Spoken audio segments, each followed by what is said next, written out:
So when we're moving into headstand, we want to balance on a specific point on the head.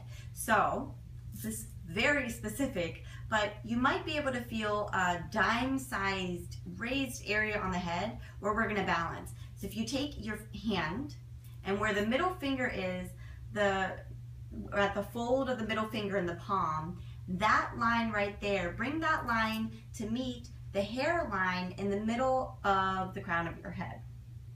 So then when you place that there and then you relax the middle finger all the way down, the tip of the middle finger should be pressing right around a raised spot, which is where you're going to be placing the crown of your head on the blanket, moving into headstand. So keeping that in mind, the placement of the head. And then from there, when we're moving into headstand, we want to make sure that the arms and the shoulders are correct. So we take the hands and we'll clasp the hands, making a cradle for the back of the head. And then from there, when we're on the ground, we want to make sure that the wrists, so we're going to almost press the wrists out like this onto the ground so that we have support for the head using the wrists, and then we're going to use the forearms on the ground to press into the mat to almost like lift the head slightly off the ground, not all the way off the ground, but just allowing support for the neck. And then from there, you want to also make sure that you roll the shoulders away from the ears, and then you press into the forearms and into the wrists. When you're placing your hands onto the mat, you want to make sure that you place the forearms onto the ground. If you cross the hands, then the hand should reach the opposite shoulders. That will tell you that you're at the right distance for the arms or the forearms of the mat. And then from there, you can cradle the hands and then move into forearm stand or headstand. Cradling the hands onto the ground, making a basket for the back of the head, press the wrists and the shoulders and the forearms down, and then bringing the top of the head, that dime-sized area, onto the top of the mat. Then pressing into the back of the head, roll the shoulders away, and then press the wrists into the mat, and then begin to walk your feet all the way up, all the way up. Walk them up as high as you can without sinking in the shoulders. So really press those shoulders away, press the forearms into the mat, press the wrists into the mat, walk up as high as you can. And then from there, you can lift the right leg up all the way to the wall. Or you can try to kick the right leg up until the foot touches the wall. From here, there's a tilting action of the hip.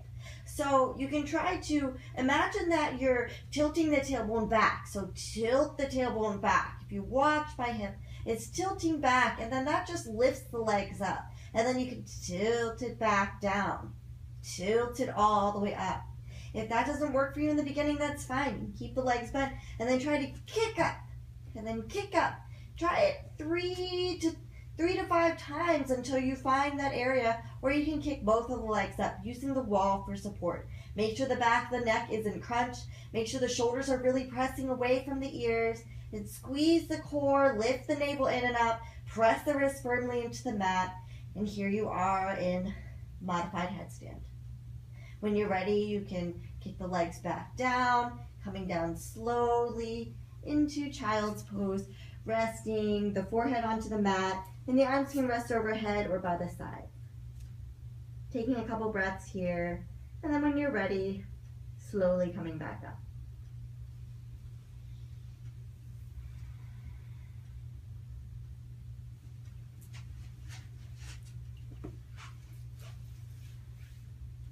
So we'll move into the second variation of headstand. Here we're going to be doing an L-shaped headstand. We're going to be facing the wall with our body and using the wall to walk the legs up into an L shape. This is a little bit more of a core exercise here, but it also is going to help you if you're a little bit too scared to fall back in your headstand. And we'll just keep the legs at an L shape so that you're working on the alignment of the shoulders and the hips. So we'll bring the blanket so that when you sit on the blanket, the feet will touch the wall. So the blanket is out that far, and then we can move into the second variation of headstand. So keeping all the alignment cues there, using the shoulders to press away, we'll move into headstand here. The crown of the head rests onto the mat, press the wrists and the shoulders into the mat, and then from here, lift the legs up. Begin to walk the legs up into an L shape here. So the hips should be in line with the shoulders, and you can squeeze the core, lifting the navel in and up. And then if you want, you can begin to walk the legs up even higher. And then from there, maybe you try to lift one leg up. Maybe you try to lift the other leg up. Make sure that the arms are strongly rooted into the mat, and then maybe you let that leg just slightly peel the hips back. And if you want to think about it again, you can do that tilting action of the hips. So imagine that you're tilting the hips slightly back, or arching the back just slightly to lift the legs up. And then once the legs are lifted, make sure that the core is engaged. You tilt the tailbone tight, slightly forward, you squeeze the navel in and up, and you press the shoulders away from the ears. When you're ready, you can bring the legs down. You can hold it at the L shape the whole time if you'd like. Or at any point in the exercise, you can just hold the legs here. And then when you're ready, resting down into child's pose.